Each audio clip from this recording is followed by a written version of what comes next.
Streaming live across the globe, Anjali Rao, Rob McKnight, and David Robinson. And Rob and Robbo news, entertainment too. See Ange, Rob and Robbo, and Rob and Robbo show. Welcome to the Ange, Rob and Robbo Show. Hello and welcome indeed to this International Women's Day. Robbo, happy Women's Day. Thank you very much, Robert. Thank you very much, Rob McKnight. I love women. I want to be around women all the time. I think women are the best, and I just love and adore them. And I just was being funny. I just didn't want to do the obvious thing by coming to you. No, I would have gone to Robbo as well first. Truth be told. Well, I tell you what, Anjali Rao and David Robinson, it's a very slow news day today. There's not much happening at all in the world. Right.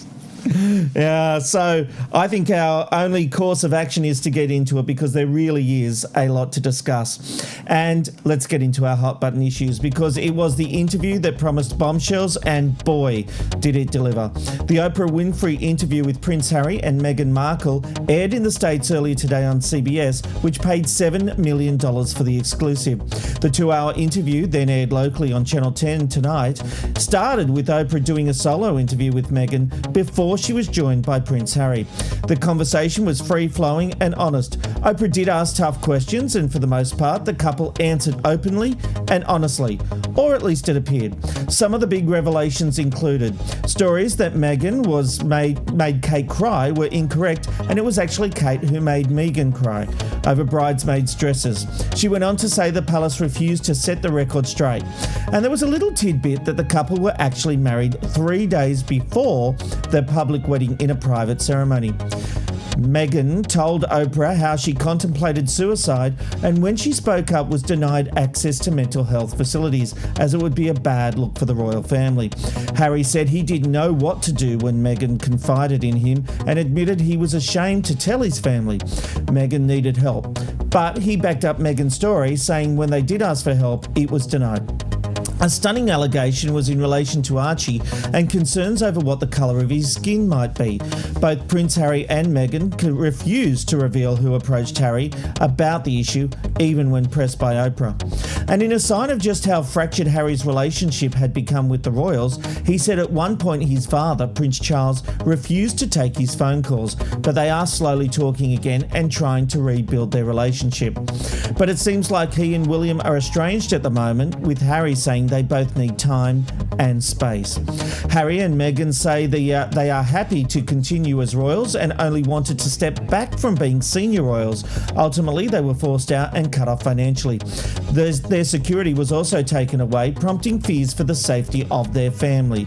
They have since done deals with Netflix and Spotify to make sure they can cover security costs. But there was one bright spot. The couple revealed they are having a baby girl, but they say this will be their last child. Now look, we will play clips of the interview later in entertainment. We are avoiding doing so now due to automatic copyright claims on social media platforms. And you watched the interview. What did you think? Well, can I first just congratulate you, Rob, on getting Meghan's name right almost entirely through that intro. I know. Almost. I stumbled. I've got to be honest. Every time the name was coming up, and it was a lot of times in that script, I was having a panic attack. So I was mostly getting her right and stumbling over all the other words. You did really well. I think Meghan would be happy with you. So look, I thought that's very in. It was a corker. It absolutely was, the full 2 hours. And look, given that I haven't been the biggest fan in recent times, I thought that Meghan actually came off really quite well. She was eloquent and she was thoughtful. And I thought she'd be all like, oh my God, boo-hoo, poor little me. But it was Harry I was surprised by. Because I was like, oh my God, dude, want some sauce with that massive chip on your shoulder? So I came across as bitter and angry. And it was kind of disappointing that, Oprah said at the start that no topic would be off limits, only for Harry to categorically refuse to talk about the incident concerning Archie's skin colour, which could have been, That says to me it's someone high up and it would be a international scandal if it came out, and he still does care about the royal family. That came through to me. They both... But clearly she doesn't, though. I don't know what interview you two were watching, but it was certainly woe is me from Meghan, and also chip on the shoulder from Harry. So you're saying that, Harry still loves his family, but Meghan can say whatever he wants about whatever she wants about the family. He wasn't going to touch the skin colour of Archie, but she was more than happy to air that and get the headlines that she's she getting. held back. She didn't name the person. She said that this had been an issue, which he backed up, and they didn't name the person. Yeah, but the fact is that that's still a massive issue, and she knew what she was doing. This is classic Meghan Markle, I think. I think that she doesn't want to be the supporting actress. She wants to be the main star. She could never be the main star if she was part of the royal family. She had to do all of these little things, giving up her passport and her keys and her Instagram. Oh, woe is me. My heart breaks for this woman. The other thing as well, she also said in this interview that she'd never Googled Harry. That was ridiculous. Absolute bullshit. As if she didn't do that. It's just outrageous that this... I didn't buy this at all. I thought it was still a classic case of, look at me, let me, I'm all over the press. I didn't like it at all. I thought that she came across exactly how I think that she is. The other thing is I quickly looked on to news.com.au, our good friends there, and they said, has Meghan and Harry's tell-all interview changed her opinion of the royal family? Yes, what Meghan went through is disgusting. No, there's two sides to every story. 80% went with no, there's two sides to every story, and that's from almost 20,000 votes. The interview is still airing in Australia. It doesn't matter. That people can find it anywhere. No, you couldn't. You can find clips. You can't find the whole interview. And there is an experience to watching the full 2 hours because I will say... You did watch it. Yeah. You did watch it. Yeah, but I have ways... That time is live. Well, so does everyone else. No, not these ways. No. And I'm saying that, Robbo, because as it was airing, there were copyright claims on YouTube. People weren't able to watch it the way they would normally watch it. And this is what I'm trying to say.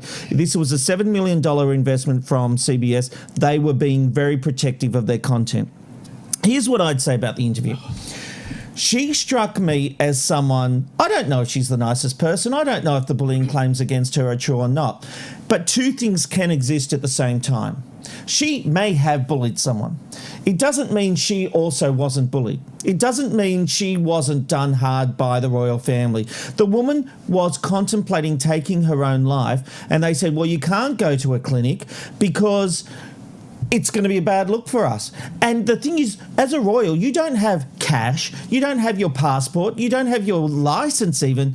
They take all of that from you because all of that is done for you and organised by the royal family whenever you're going somewhere. So she's got no means to actually do anything. She's stuck. And what it seemed to me was that she had been living with having to play the second fiddle, which is fine, that's what happens. But when there was a bad narrative against Kate, the palace would spin that towards her. The fact is, the story about the crying didn't need to come out, but it did. And instead of being that Kate made Meghan cry about the bridesmaids' dresses, it played out that Meghan made Kate cry. And no one in the palace rectified that. And that made her really hated in the British press and in public opinion because it was just like, oh, who does she think she is making our Kate cry? That is a narrative. It wasn't just that one singular moment that everyone turned on her, Rob. There have been plenty of other evidence. So there have been loads and loads. Of course. And just, but with her family as well. With her family as well. I mean, that's a terrible look for the royal family. And I'm really sad that they didn't even discuss Meg's former family. That would have been such fun. But I thought that all in all, she actually came out looking fairly good. I believed her through most of it, but the whole Google thing, Robbo, that you were saying, it's like, you know how I love my non-verbal cues so I can spot a liar. She did, I forget exactly what it was. It was either like a slight sort of look where she touched her mouth when she said, I never Googled my husband. And it's like, you're such a liar. Even if he was a total stranger, everybody Googles everybody.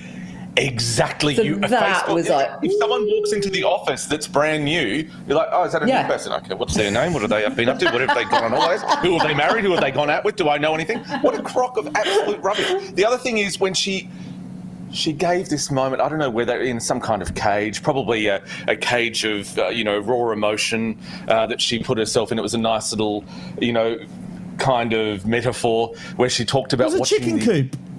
Yeah, but she's caged in, Rob. Imagery is everything here. She's She's giving Oprah a tour of the farm. But hold on. It was at this point, that Meghan Markle in her cage of emotion, she then spoke about watching The Little Mermaid. And adults don't watch that, but she sat there and watched it. And then she goes, and I realised when Ariel married a prince, she lost her voice.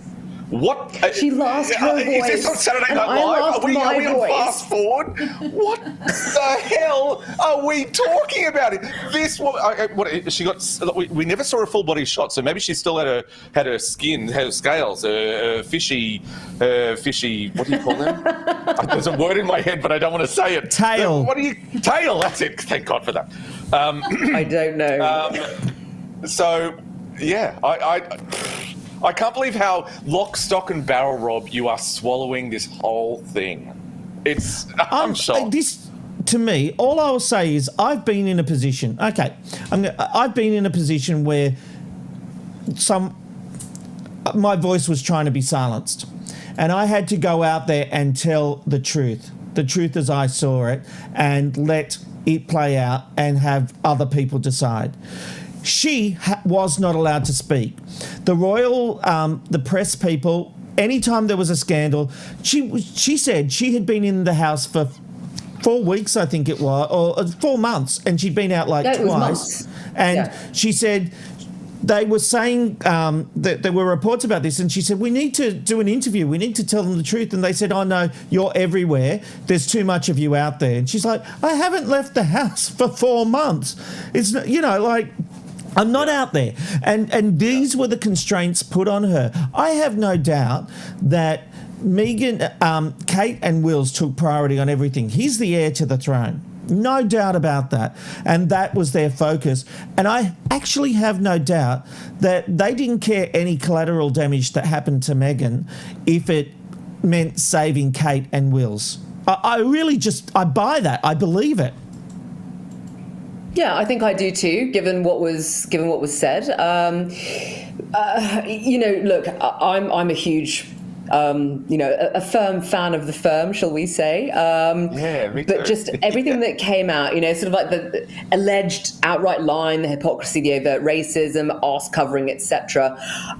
It does appear to have plumbed new depths, and of course, we'll never know whether it's true or not. But I would just love to hear a reaction from the palace. But everything tells me that their mouths are going to stay officially zipped because, of course, that's the dignified thing that one does. But here's the thing, because if they go through allegation by allegation... Says free like silence. Yeah, the things they don't answer, we will know true. Here's the fact. Right. I believe a good deal of what she says. You couldn't make this crap up. Well, she is an actress. Let's not forget that. She's not a writer. She's an actress. Yeah. Yes, and look, I think she was definitely acting beforehand. There's just mountains of evidence beforehand. There's mountains of evidence. Yes, mountains of evidence put out by the palace. Now, look, I love the royal family, love them. But I have no doubt that they would throw her under the bus if it came down to it. Now, look, I think Meghan threw Kate under the bus trying to set the record straight about the tears and the crying thing. It was really high up in the interview. She did look uncomfortable. Okay, she's throwing people under the bus. But at the end of the day, she has the right to set the record straight. If people are lying about her and it's not factual, she has that right. And people are saying how they've declared war on the royal family, they aren't treating them with respect. They've been thrown out of the royal family. They've been cut off. They took away Prince Harry's security, which I have no doubt was a way of saying, without us, you've got nothing. He has had to live off his inheritance from Diana and go and get work. And then people say, oh, he's just after the money. Of course he's after the money. He's got to be self-sufficient. He's doing deals to pay for a house and pay for security. Yeah, that's right. I mean, come on. He's got to buy. You're right, Rob. He must pay $14 million for an LA mansion. Absolutely.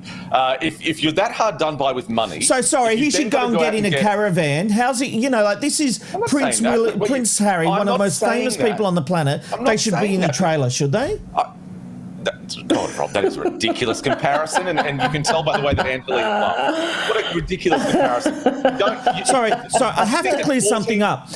MVP Madsen has just said they chose to leave the royal family. They were thrown out, not according to Harry and Meghan in this interview, which there's still bits to come up. But Harry categorically says... Sorry? Can I respond to your comment? Like, I was in the middle of... You asked a question, I'm responding to it, and then you cut me off with a comment, from a viewer, which is fine. I'm just going to finish with the comment, if I can, Rob. $14 million and a trailer, there's a lot of bloody daylight between those two things. You don't need to have a $14 million, but you can go and buy, a $1.2 million house somewhere else, or a $2 million house, or a $600,000 house. What a load of rubbish that he has to go and find money to buy a mansion in the Hollywood Hills. That's not right. Okay, Robbo, so we should determine who can go and get what money. That he's not part of the royal family. And Madsen, what I wanted to say is they got... That's not what I said. Anyway, move on. That's not what I said. It's not what I was saying. I was responding to what you said. Do not before. make me come down there and get full British know what's happening, Robbo. No, neither do I. I don't know what's happening either. I'm responding to your comments. Move on. Keep going. And what I'm trying to say is that I've completely lost my train of thought. All right. What I was trying to say was the fact that he is entitled... Are we now going to say what people can go... He got thrown out. This is the point I'm trying to make, and come back to your comment, Robbo. People are saying they left the royal family. That's not true, according to what they're saying tonight. They're saying they wanted to step back from being seniors and be junior members of the royal family, still doing... events and duties as required. There are many people within the royal family who are not in the main echelon, and they wanted to do that. They were told no, and they've been stripped of everything, including security for someone who is an actual heir to the throne. So, that's why they need a property so they can have proper security. And now that they're free people, why shouldn't they go and make as much money as they possibly can? Of course. All right, let's move on. Of course they can go and make as much money as that. I never said that, Rob. Of course they can make much money. Then why are you having a go at them for buying a mansion?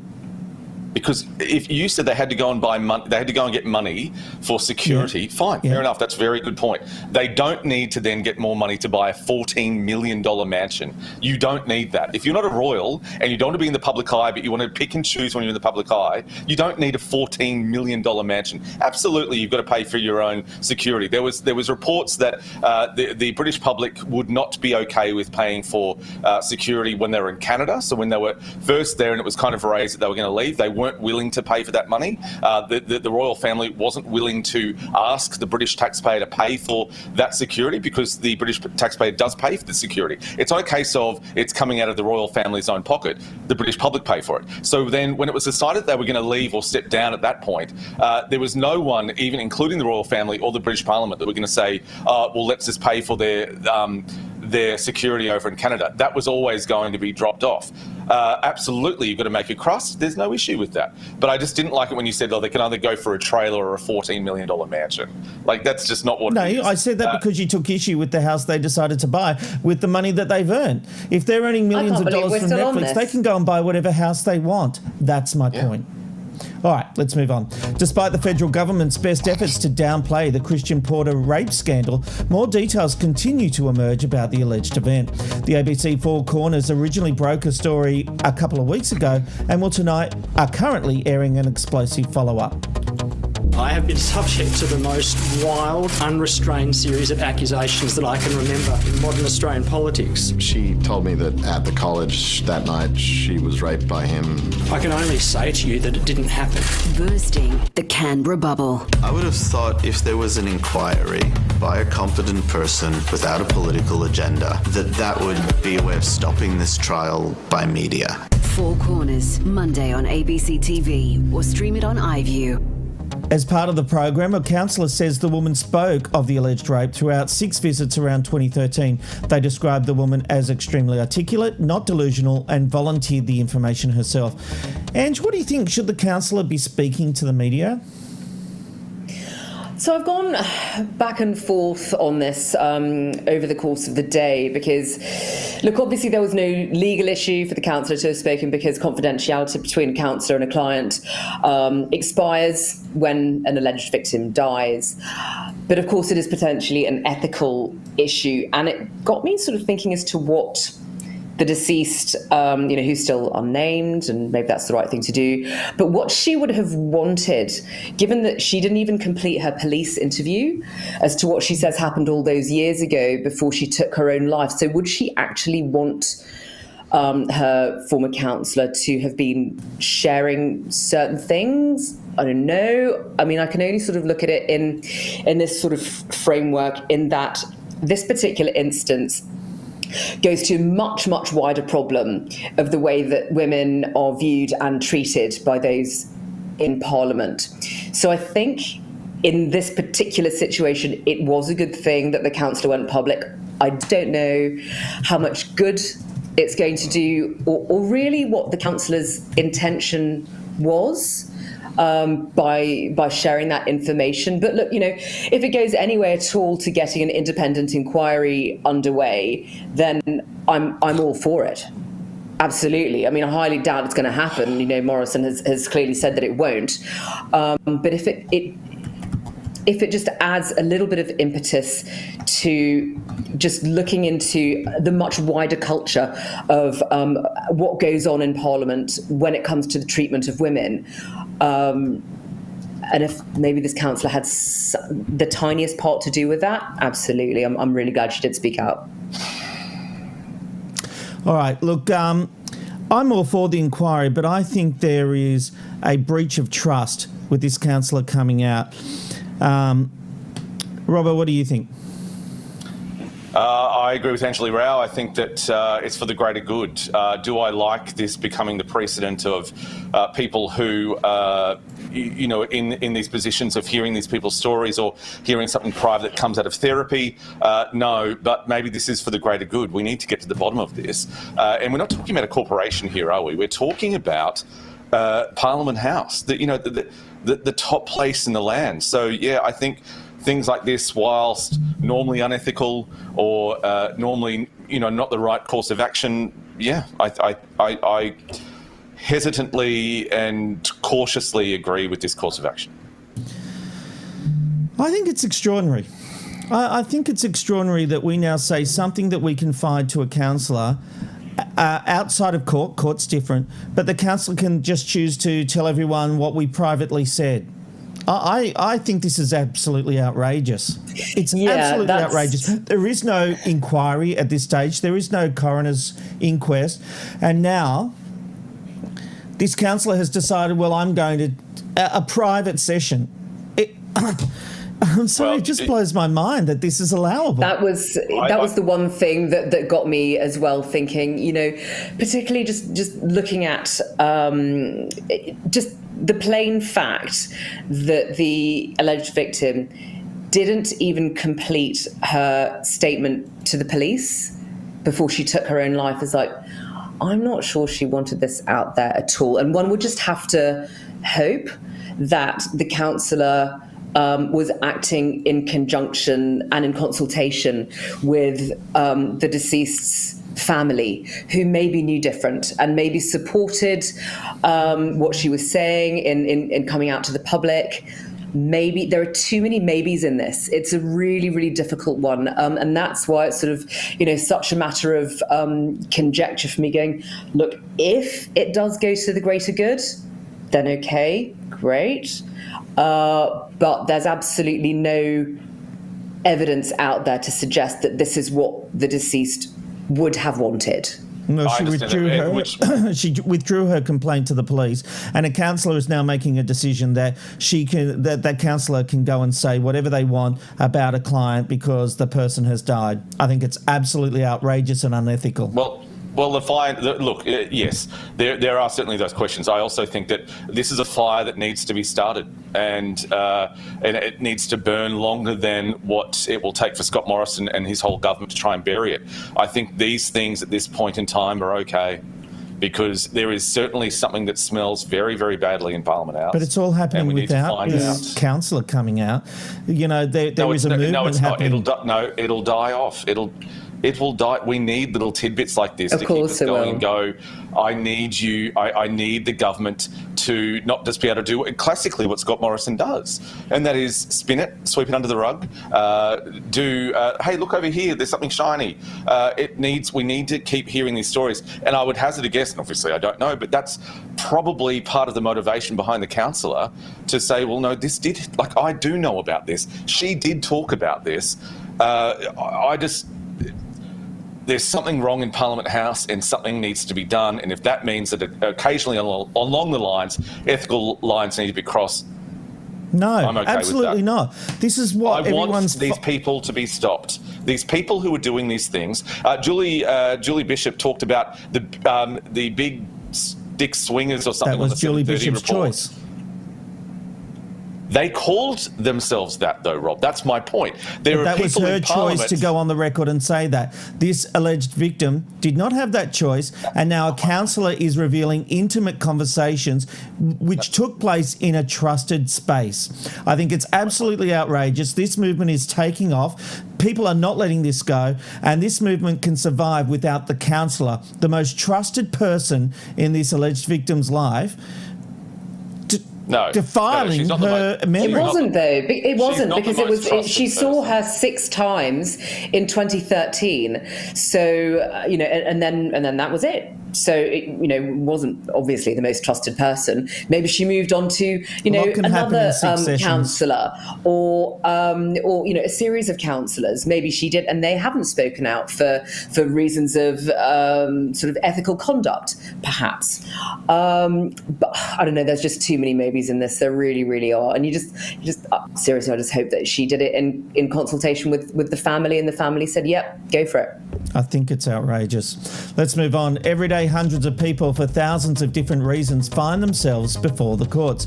Like many newspapers around the country, News Corp's Toowoomba Chronicle lists by name all of the people who are appearing at the local magistrate's court. No further details are listed. Robert, they call this public service journalism. Is it that, or is it naming and shaming?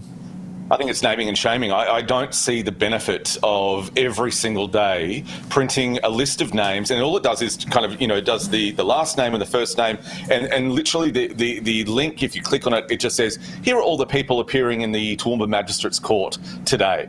And it's just this big long list. There's no context, there's no justification. To me, that's not public service journalism. That is just, it's putting people down when they're just, at the alleged stage, or the accused stage. I don't think it's helpful at all, because when you see something like that, to me, there's a presumption of guilt. You're appearing in the court today, so then people looked at, I know him, he used to live next door, or I used to go to school with her. Oh, wow, so she's in the, hey, did you hear that so-and-so's? I don't think it gives any value to the community to see a list. Now, yes, these lists are publicly, given at the courthouse. You can walk up to a courthouse anywhere in the land and say, can I have a list of the people who are appearing today? Those lists generally also tell you what the charge is, so that, at least the Chronicle's not doing that. But this, to me, is just,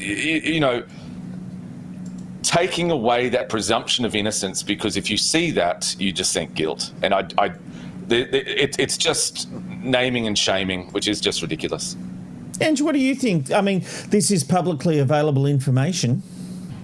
Yeah, sure. And I have to say I am 1,000% in agreement with Robbo. Yes, of course, it's normal in many countries to print court lists, and they're a matter of public record anyway on court websites. But I just don't understand how this can be considered public service journalism. If there were huge names like, a celebrity or a politician, and there were loads of media requests coming in, then I would understand that. But these are just regular people. And how's publicising their names of interest to society? And I've read in stories from all around the world about this particular subject. And, what if somebody's taken a day off work to go to court for whatever reason, but they just didn't feel like sharing that particular piece of information with their employer, who then sees it in black and white? Aren't you duty bound to do that, though? No, you're not. Of course not. There have also been cases where a person's name has been published on a court list in the newspaper, and they've been tracked down to that court and attacked, or worse. Yep. That's happened too, because the assailant knows exactly where and when to find them. It's just ridiculous to suggest that this is public service journalism when it's not in the public interest. It's all I can tell is just it's space filler. That's it. There's no other reason to. And yes, of course, they've got the disclaimer at the top. Oh, we're not, suggesting that anybody's done anything wrong who's in this list. But many of them potentially would have, and that could blight them for maybe ever. I think it's totally wrong, and you can't sell it as public service journalism. You just can't. Okay. Well, a sitcom or situational comedy is a genre of comedy centred on characters who follow over from episode to episode. When done right, they can go on to become some of the most beloved and successful shows of all time. Well, The Guardian thinks Australian sitcom Mother and Son is one of the best. I think it is too. Calling it a masterclass in the art of squabble, the complimenting that the humour still stands by today. So it got us thinking, what are our favourite sitcoms, both made in Australia and internationally? Ange, what do you like? Oh, I reckon, a masterclass in the art of squabble is the Rob and Robbo show. Certainly true. Certainly true. So, as far as my favourite local sitcom, it would be hands down A Current Affair. Absolutely. Good girl. Yes. Oh, wait, it's not a sitcom? All right, then. All right. Now, I've got two words to say to you, Robbie. I've got two words to say to you. Kath and Kim. That's my favourite local one. The best. Sure. The best. No. Oh, they're so good. And they're still funny today. So good. I know, they're brilliant. It all still stands Not up. funny today. Oh, my funny. God, so good. So good. And internationally, the king of sitcoms, obviously, Seinfeld. Oh, yeah, great show. Great show. I've only just finished I watching can watch this. it over and over and It's over and over and amazing. over again. Every episode of Seinfeld, I can watch it 20 times over. You got a good one and a bad one in there. I wasn't That's on the asking TV for an guide. Sorry. opinion, Rob. He's the I TV reckon guy, Kath he and doesn't Kim. like it. I reckon Kath and Kim appeals to inner city people, and some of their specials were just, what was that Da Vinci Code rip-off one they did that was just woeful? Yeah, that was I Have agree you just with Rob on that. slagged off every inner city viewer?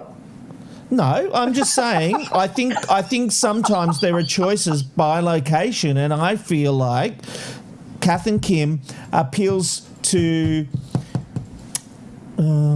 should I say this? No. I feel like Prince Harry. Oh, yeah. I want you to say it now. I've been advised by my legal team not to say it. I just think sometimes people like Kath and Kim because it makes them feel superior. What? No, everything makes me feel superior. My God. And like to laugh at the working class. Oh, yes, I know. Well, that's what one does, isn't it? Robert, what are yours? Mine is, what are we doing, local or international first? What would you like to do for local, Amanda? 30 says? Rock. We're doing local first. Local. Yeah, you my said 30 local- Rocks. You'll bring 30 Rock. 30 Rock was so great because it was behind the scenes of so television. good. It was behind the scenes of Saturday Night Live or, the Tracy Jordan show. It's such a brilliant, brilliant show. So much, it's that wacky kind of Love humour it. that you just don't get anywhere. I watched it whilst, with my mum in the lounge room, and she would do this thing, oh, this isn't funny. And then pretty much on average, maybe 90 or 100 times an episode, in the corner of the room, I thought you didn't think that was funny. Oh, well, that was funny. But I don't find the show funny. And the second one was Frontline. Oh, two TV ones. Clearly, I love television. Yeah, clearly, I love television. The Frontline was a fantastic show and still relevant today, which is weird that your Angela Rao would say Current Affair was her favourite sitcom because this was basically, it was a current affair. And Today's Tonight. Real life, yes. Although, it's such a shame because it went off air before I arrived here, I think. So people have always said, oh my God, you'd love Frontline. But I've actually never been able to see it. It's it so is good. on, I want to say it's on Stan. I think it is. It's on Stan. I've got to say, I loved it back in the day. I don't feel it really holds up. But they're doing the same stories. You've often talked about a story of, I don't know if you've done this on air. Move on. We'll talk about this later. What was the go on. What was the story? Where, I feel bad. We're really going to have a fight after this show then. So basically, it was when you would work out the promo first and then... Oh, great. Okay. So they still do that. They do that. It's in Frontline. You need to explain what you're talking about. Oh, okay. So Rob would then go into the EP of Today's Tonight. A certain current affairs program. A certain current affairs program. Real life. It was called Frontline. It was called Frontline. And they would work out what the promo was, what was a good promo, and then they would develop the story after the fact. Yeah. So the promo would come first. That's true. I also worked at said current affairs show. Oh, yeah. So the simple fact is I used to go into the EP's office, spend a few hours in there each day, and because they didn't have any what they call stories on the shelf that were ready to go and promotable, we'd sit in there and say, what's hot right now? Oh, da-da-da-da. And we'd literally look at topics and then we'd write some words and then eventually we'd come out with our 15-second promo and I would literally walk out and almost all the office were there waiting. What's the story? What's the story? And I'd hand them a copy of the promo script and they'd go and shoot the story. That's good. True story. What are yours, Rob? Yep. Mine, internationally, it's The Big Bang Theory. I love it. I can watch it again and again and again. I used to hate it. I hated it for the first 2 seasons. And now it's quite tolerable, as it turns out, now that it's finished. But funnily, I go back and watch Friends sometimes, and again, I don't think it really holds up. The Big Bang Theory is just easy viewing time and time again. And locally, I'm going to say Hey Dad. Now, there's been a lot of crap that's gone down about behind the scenes of that show, but let's just take a moment because Sarah Monahan, who I am good friends with and is on my TV Black Box podcast, was in this show. And it's really hard for her to be able to enjoy what that show was because of all the crap that went down with Robert Hughes. Yeah. But what I'm trying to do when I think about this is what that show was at the time, and it was a funny show. It was a simple premise. I watched it. Yeah, and it was all filmed at Channel 7 studio. Like, they had a big set that was the house. It didn't have anything outside that house, so they essentially had 3 sets and had to make that work with comedy coming all the time. And I just think it was a really good show. It's a shame we can't enjoy it now because of that arsehole. Yeah, that's true. That's the same with The Cosby Show. You can't enjoy that either, but I used to love it. Yeah. Rob, wasn't the exterior, my memory, and I always thought of this when I was a kid, when they would do an exterior shot of the house was a model, wasn't it? Yes. Yeah, see, even that's amazing. Yeah, you wouldn't see anyone walking up. And I used to go to the tapings of it at Channel 7 in Epping. And it was just really, really interesting the way they shot it. And because they would do that classic thing that, whereas if there was some big reveal coming through the kitchen, they would put boards up over the kitchen set so that if they were doing it in the lounge room, so you wouldn't have the gag spoiled. It was a really good production. Wow. Like, it really was. It was our version of American TV, and really the only one that hit as well, I think. That's what I was going to say. That was kind of. I mean, we had Acropolis now, which I don't think was a massive hit, was it, Robert? It had a few seasons. It was big here at the time. It was big here at the time, but it had a very short fuse. Yes. You had Kingswood Country, which leave the money on the fridge. You're not taking the Kingswood. Not the bloody Kingswood. Got little log hairs in my razor. That was the joke. I'm just repeating the joke. Yes. I don't refer to that. Sorry, I just read a message that I shouldn't have read. I'm going to tell you. Do you know how long it took me to find a photo of Sarah not sitting on that creepo's lap? It was a message. Yes, I just saw that too. Maybe I shouldn't have read that out. Hey, let's get some news with Ange. Yes, why don't we? It's a lot safer. So checking out the other stories making news on this Monday, the 8th of March 2021. Gang Squad crime detectives are investigating after 9 people were stabbed at a wild party in Melbourne's CBD overnight. Police say about 50 people attended the party at a short-term rental property when things turned violent, leaving one man in a critical condition in hospital. Authorities have been frustrated following interviews with several victims who are refusing to cooperate, leaving them none the wiser as to how the brawl broke out and who the offenders were. With gang links now being explored, police say they're worried about reprisal attacks in the wake of the incident. Friends of notorious Kathleen Folbig fear for her life after she was savagely bashed by an inmate following her transfer to a new prison in northern New South Wales. It's been revealed that the attack on New Year's Eve left Folbig with black eye and bruises because, according to Folbig, other prisoners did not want a baby killer housed with them. This as 76 of Australia's top scientists are demanding Folbig be released from prison and pardoned immediately. Folbig was jailed for 30 years in 2003 for killing 4 of her children, aged between 19 months and 19 days. She has always maintained her innocence, and the researchers say new genetic evidence points to the children likely dying of natural causes. A Sydney court has heard a woman was allegedly sexually assaulted by former NRL star Jared Hayne, who sent him messages after the incident saying she, quote, didn't want to do that and that she was hurting so much. 33-year-old Hayne appeared in court to defend accusations he sexually assaulted the unnamed woman on NRL Grand Final night in September 2018. The pair had exchanged provocative messages on social media in the weeks leading up to the incident, where Hayne arrived at the woman's house, but she says she did not want to have sex with him when she realised he had a taxi waiting outside. The woman accuses him of forcible sexual penetration, causing lacerations and bleeding, while Hayne maintains the acts were consensual. Almost half of Australians find it hard to know what is acceptable anymore or wrong when it comes to disrespect towards women, despite most agreeing it is where domestic violence starts.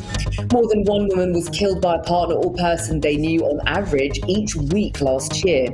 That's a statistic the federal government is seeking to tackle at the source with a multi-million-dollar advertising blitz, highlighting the behaviour that can lead to serious abuse. In one ad, when a boy is annoying a girl by throwing a ball at her, the boy's mum says he probably just likes her, but his father steps in to explain why the boy's actions are not okay.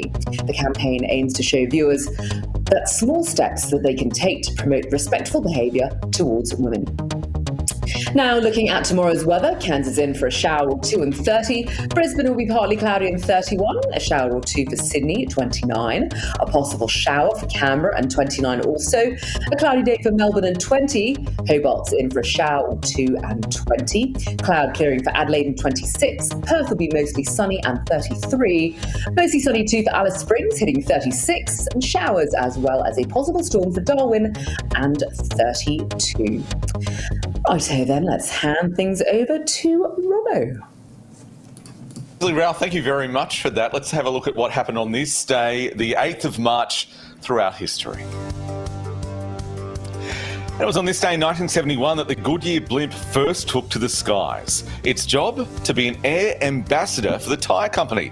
The current iteration of the world-famous blimp has cost over $20 million to make, and it still flies around the world there. On this day in 1973, Paul and Linda McCartney were fined £100 for growing a bit of wacky tobacco. That's right, for growing some cannabis. In today's money, that's worth just over $1 million for that little bit of crop there. And finally, it was on this day in 1987 that the world saw its last episode of The A-Team. The popular show ran for 5 seasons and produced 98 episodes.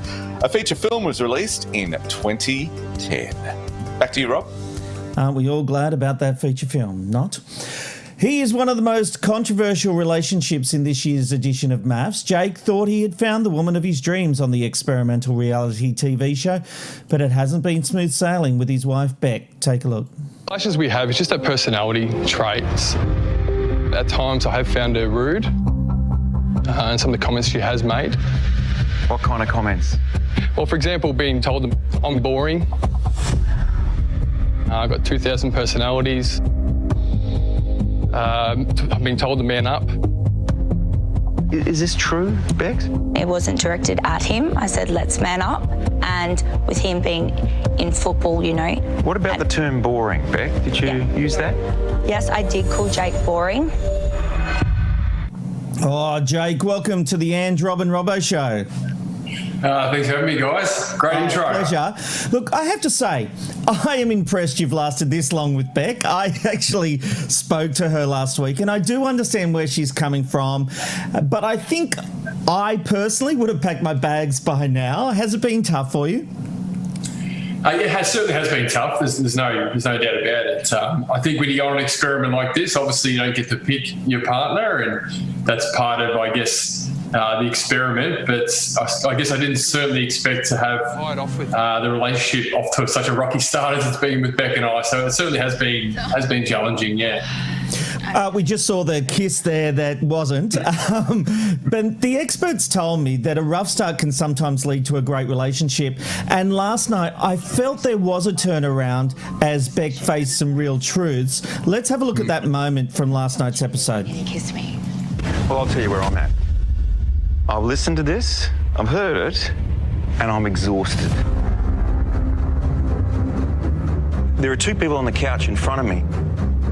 Only one of them right now is warm and empathic. Rebecca, it's not you. Oh, some hard truths, mate. Did you notice a change in her after that commitment ceremony? There certainly was a change. I think being confronted like that, the way Beck was straight off the bat, was certainly eye-opening for Beck, and it certainly helped her and I probably find some common ground after that ceremony. So I look forward to seeing everyone, I guess, their response over the next couple of episodes, and I'm sure that the Australian public will give their views as well on how Beck responds to, I guess, the feedback that Johnny had given her on the couch. Yes, and especially the intimacy week, which is playing out this week. I've got to say, it was tough, and you are thrown together with someone. And it was interesting, my reaction, because, as I said, I spoke to Beck last week, and I saw that there are insecurities coming from her, which I feel like you're copping the brunt of. Yeah, I think so. And it wasn't until, I guess, Beck and I had a real in-depth conversation around more of those insecurities in her past, and I guess it was able me to kind of relate a bit more of an understanding of where she was coming from. I mean, I was presented with Beck and her personality off the bat, and I was just taken back myself. I didn't know how to handle Beck and who she was, and it was very challenging for me, just emotionally as well, being thrown into that environment where previous relationships that I've been in, and even relationships full stop, I never met a person like Beck, and it was hard. It was certainly very, very hard to be called all those different things, and to know that deep down that I'm not boring and I'm not all those things she was calling me. Well, that dinner conversation was brutal, to be honest, when you're sitting there and literally told you're boring in front of other people. That's pretty tough. Yeah, it is tough. And I'm sitting there going, well, hang on a minute, you're a stranger. You don't really know me. We're a week into the experiment. And I'm the type of character that I'm not going to give you everything off the bat. Like, you've got to get to know me a little bit more before I feel trusted in you, before I can open up and be more of myself. So, yeah, it was tough. And I'm certainly not a boring character. You can ask any of my friends and family. I'm the last boring is probably the last on the radar when it comes to my lifestyle. Yeah. Fair enough. Look, I've got to say, your troubles paled into insignificance and were overshadowed by Coco and Sam. Let's have a look at that bit from last night. I walked into this experiment the happiest and most confident I have ever been. And having someone every day. Oh, wow. Every day putting you down. Wow. Because you say the most ridiculous, corny one-liners that would make anyone cringe, I'm putting you down. Seriously. Oh, my God.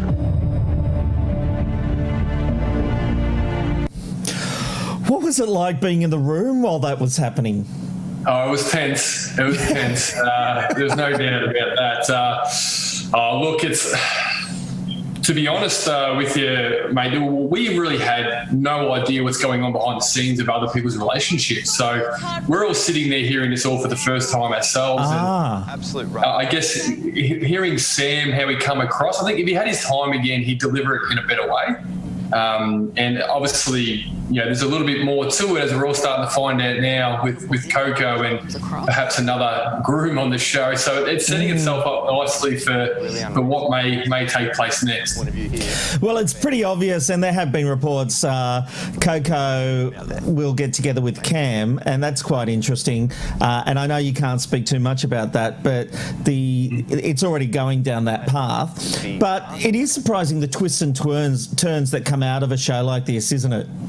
It really is. And as I said earlier, you literally, for me anyway, I was so focused on my relationship. As you can see, we're not getting along at this point in time. So I was just focused on Rebecca and I and trying to make things work with us, that you really do you don't listen or take in any other relationships on the outside of that. So I had really no idea what was going on behind the scenes myself. Well, and it's interesting, you have to live it twice. You live it the first time as you're going through, then you relive it as it's going to where and the rest of Australia's catching up with you. So that's quite mind-blowing as well. Yeah, it is. It's been a really unusual experience, to be honest. We filmed this end of last year, and you're right, you've got to relive it again, and it brings up a lot of emotions for me, both good and bad. And it's just part of that process of the entire MAFS journey. I had no idea just how big a following it has. The community of MAFS people is just incredible, and the support and love and care has been brilliant from my point of view, and I don't regret going on the show. I had a great time, and I'm grateful for having been matched with Beck, because I think we both taught each other a lot throughout the entire experiment. Well, Married at First Sight continues tomorrow night at 7:30, and check your local guides for the rest of the week. It goes Sunday to Thursday. Jake, thank you so much for being with us. No worries at all. Thanks for having me. Cheers. It's the Random Life Shot of the Day. Where are you going today? You never know where you'll end up with the Random Life Shot of the Day. And today we're taking you to Sfakia in Crete, in Greece. It's the capital of the remote and mountainous region, and is a small town of just 265 inhabitants. It's a rainy day today with a top of 17 degrees after a low of 10 degrees, but it looks like a beautiful day there at the moment. Look at that beautiful water.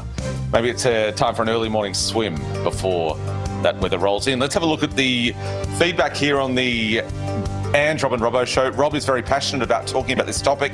I love the debates, no doubt talking about the Meghan and Harry interview with Oprah. Jason says, you pull those boys into line, Ange. Thank you very much, Ange. Big Brother Oz says, we could do a whole hour on this topic. You better believe it. We could do that. Big Brother Oz, exactly right. Mary Matthews says, Kath and Kim is funny as Cinderella. I cringe sometimes watching it, but I love Kath. Yeah, the movies weren't great, but the series were absolutely brilliant. Jules says, see, I would love to stream Hey Dad. It was so funny. Talking about our favourite sitcoms there. And MVP Madsen says, Home Sweet Home was another old Aussie sitcom. I've never heard of that one. I haven't heard of it either. No, if you want to share your feedback, we are across all of the platforms on Twitter, Facebook and Instagram. It is at the ARR Show, and on TikTok and the other ones, it's the Rob Robbo. There you go. Join in the fun. All right, it's time to bring Jo Casamento in. She's filling in for Jason Roses tonight. Jo, welcome to the Rob and Robbo Show with Jo. Look at you! Oh, I like this. I've gone. See, this is the royal interview that I would like to see. Not the other one. This one. Meghan might never be queen, but Jo is. Really just got greasy hair, so I had to slick it back and cover it in a crown. Well, you make it Not work. my usual Thursday. Jo, we'll get to royals in a moment, but there was some big news in the world of breakfast television this morning. there was, Rob. You are 100% spot on, because those rumours have been swirling for a while now that Sam Armitage will be taking a step back from hosting duties on Sunrise, and she did make that announcement this morning. Let's take a little look at what she had to say. I have some big news to announce to you this morning. The time has come for the sun to set on my time at Sunrise. I've always been very brave and fearless in my life and my career, and this decision is no different. As many of you know, the last 6 months of my personal life have been very bittersweet. Some bits have been very happy and some bits have been very, very sad. And I want to step out of this public world for a while and take some time and calm things down. A very emotional Sam there.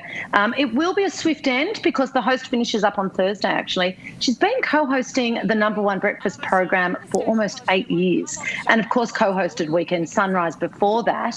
However, she will be on a retainer with the network, so other networks won't be able to snap her up.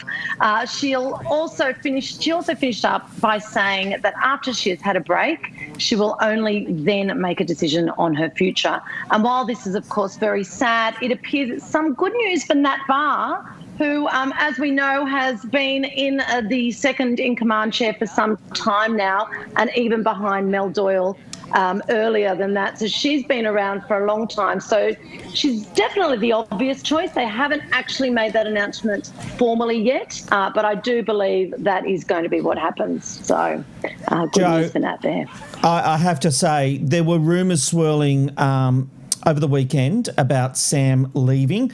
Those rumours came to me as though she was being sacked. And I was chasing this story. She wasn't sacked. Multiple people are telling me 100% this was her decision, but it has been coming, and the parties have worked out a deal, very quick deal. It will be Natalie Barr. My sources, which are very trusted sources, have told me, and I broke this on the TV Black Box website this morning, Natalie Barr will be the new host of Sunrise alongside David Koch. This makes sense. She's been with the show since 2003. Yeah. She'll be hosting the show when she celebrates her 20th year with the show in 2023. So... I did cheekily send Michael Pell a text this afternoon saying, I am free and available if that chair still missing a person, but I'll hand it over to Nat. If it's got to be anyone, I think Nat is the fitting replacement, as you said. And I do believe you're right with Sam. I think she's gone through a lot this year. You know, she's married the man of her dreams, got a gorgeous puppy, and she's been through a lot with the passing of her beloved mother. So I think, it's International Women's Day, and she's made a choice, and that's what, choices are about, aren't they, really? Absolutely, and good luck to her. But look, let's move on because we've got to get to the biggest story of today. The hugely anticipated interview with Harry and Meghan and Oprah aired. We spoke it a little bit earlier on the show, but you're here to show us some clips and what went down. I am. I'm going to give you the speedy version for those that didn't get to catch it. As Oprah said at the beginning, absolutely no topic was off limits. This was the tell-all. This was explosive. It did delve into real life in a way that I don't think has ever been exposed before. Well, not unless you're talking about the fiction version of The Crown. So we've never witnessed anything before like this. We all wanted to know the full story, and Harry and Meghan definitely delivered on this. They shed light on all their reasons for leaving the royal household. Let's take a look at some of what was said. Never left. We never left the family, and we only wanted to have the same type of role that exists, right? There's senior members of the family, and then there are non-senior members. As we said specifically, we're stepping back from senior roles to be just like several, I can think of so many right now who are all their Royal Highnesses, Prince or Princess, Duke or Duchess, who earn a living, live on palace grounds, can support the Queen if and when called upon. So we weren't reinventing the wheel here. And what I was seeing was history repeating itself, but more perhaps, or definitely far more dangerous, because then you add race in and you add social media in. And when I'm talking about history repeating itself, I'm talking about my mother. When you can see something happening in the same kind of way, anybody would ask for help. So to receive no help at all and to be told continuously, this is how it is. At that point, I took matters into my own hands. It was like, I need to do this for my family. This is not a surprise to anybody. It's really sad that it's got to this point, but I've got to do something for my own mental health, for my wife's, and for Archie's as well, because I could see where this was headed. There was also the assumption that I think everyone had, that the Queen was absolutely blindsided by this, and Harry did clear that up as well. Did you blindside the Queen? No. I've never blindsided my grandmother. I have too much respect for her. So I remember when you talked to her several times about this over 2 years. 2 years, but even the night before, days before, with the statement coming out, I remember that conversation. I had 3 conversations with my grandmother and 2 conversations with my father before he stopped taking my calls. Ouch. Ouch. That actually made me take my breath away. And Angie, you mentioned before body language. I think that was the most tense Harry was during that interview when he spoke about his father. You could see the love he had for his grandmother, the love he had for his brother. But when it came to his dad, he really tensed up. They went on to explain that it was all put in writing as per the request of Prince Charles, including details of the day of the announcement. And that was a pretty huge moment when he said his father stopped taking his calls. And later in the interview, he said that the relationship is still being repaired and it's clearly a work in progress. Now, this interview was really clear about clearing Meghan's name and reputation. And most of the interview was done with just her alone. One narrative we've seen a lot of is she was responsible for Megxit, and the couple were very, very keen to clear that up. Oprah also asked her about that assumption. There are even stories that you knew all along that this was going to happen. You went through the whole process, and it was all intentional to build your brand. Can you imagine how little sense that makes? I left my career, my life, I left everything because I love him, right? And our plan was to do this forever. For us. Our plan for me, I mean, I wrote letters to his family when I got there saying, I am dedicated to this. I'm here for you. Use me as you'd like. Do you think you would have left or ever stepped back were it not for Meghan? No, the answer to your question is no. You would not have. I wouldn't have been able to, because I myself was trapped. See, that's honest to me. He was honest. Yeah, but she wasn't. It was very much that, for me, it was very much the Meghan show. In terms of, I felt she is an actress, she's a damn good actress, but it felt very scripted. And even when she talked about, and I'm going to talk about this bit as well, for me was the most explosive part of the interview was obviously the parts about her mental health and how she felt suicidal and how critical that struggle got for her. But to me, she was almost robotic in her retelling of that. And I mean, I don't know, it's very, very, very much the Meghan show in my eyes, and very, very tightly. Yep. All right, I'm going to give you an example here. I agree with you. The parents of Daniel Morecambe, in a lot of interviews they didn't cry because they had almost used up all their tears. And when it got to a point with them telling the story, they did a lot of media because them doing media ultimately found out what had happened and led to results and led to authorities taking this case as a priority. But they got to the point where they had cried it all out. They had told the story to so many people that it was almost doing it on autopilot. I'm sure she's told this story before. And it gets to a point, yes, you're with Oprah and it's a little bit different, but when you've told a story so many times, sometimes you're just getting to the end of it because, run out of the tears. Yeah, 100% with you, Rob. And I'm not saying that what she went through wasn't real and that they're not telling the truth. 100%. I don't doubt she was in a very, very bad headspace. I mean, the way she talked about attending that Royal Albert Hall big extravaganza the same night that she had almost, thought about killing herself and she didn't trust being left alone at the palace was really real for me. I agree with you. The bit I struggle with is that she was so naive. She had no, I mean, anyone who's watched The Princess Diaries knows that you have to curtsy to royalty. I find it very hard to believe. But she thought behind the scenes you didn't have to. Yes. But even just that she wouldn't know the world she was entering. And it's a bit like, as my daughter said, who watched it today, you know, you sign up for Domino's and you know you're getting bad pay and smelly pizza, you know, in your hair every Thursday. I was just about to mention our new deal with Domino's. Thanks, Joe.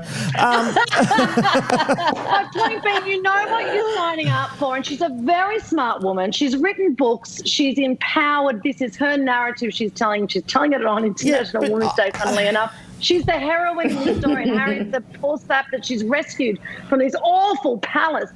But my thing is, how could you not know? You couldn't. She wasn't from the backwater of bloody, you know. No, she knows Alabama. that people curtsy. Like, no. Look, I've got to say, I watched every frame of this special, every frame, and what she said was that, yeah, I'm assuming she knew she had to curtsy at one point, but she was very clear. She didn't realise they did it behind the scenes. She wasn't scheduled to meet the Queen at this point. The Queen knew she was close by and said, I'm going to come and join you. And so why didn't Harry tell her? Harry says that he doesn't want history repeating itself, and yet he has done tell nothing. Her. Hang on. He did on the way. So maybe "Do you know just how hear to the end of the curtsy?" story, Robbo, and then jump in, because I'm literally relaying what she said. So she made the point they weren't scheduled to meet the Queen. The Queen decided that she wanted to hold an impromptu meeting, and so they're having to work all this out as they're moving to the house. She's about to meet the grandmother and the Queen. This is a really big deal. They've all realised, do you know how to curtsy? And she goes, no. And so Fergie came out to show her how to curtsy, and she was practising it. And there was a nice moment where she said she did it too low. But the fact is, she said, I didn't realise, this is your grandmother. I didn't realise you still did this behind the scenes. I didn't realise the pomp and ceremony of the whole thing, even when you're not in public. That was her point. Yeah, yes, that's maybe what the curtsy bit, and I do think, you know, Princess Mary and the Danes got it right when they sort of basically gave her lessons for 2 years before she was even brought out into the public. So maybe there is a lesson there for the royal family. But I'm just talking about, she couldn't have been that blissfully naive as to the lifestyle that Harry was, you know, what she was buying into. But my heart goes out to, you know, any mother. You know, the moments where he talked about coming home to find his wife breastfeeding and in tears and suicidal. I have no doubt all of that is real. And it's a strange firm that, you know, protects Prince Andrew, who's, you know, hanging out with pedophiles. Exactly. You know, it's a very strange operation. Let's not pretend anything other than that. But I thought it very interesting.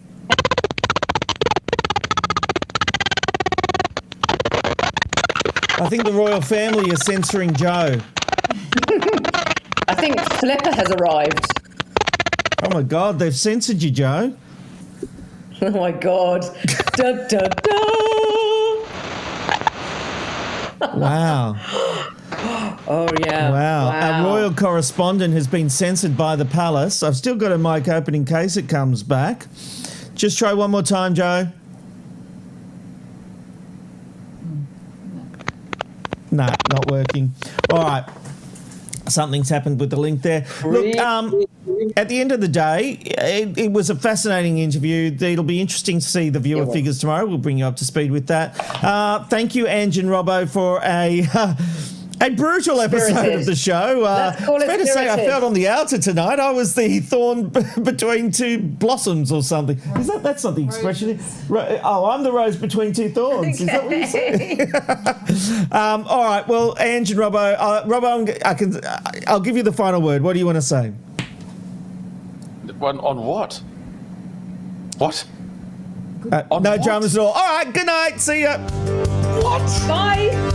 See Ange, Robbo, Ange, Robbo, Shannon, Robbo.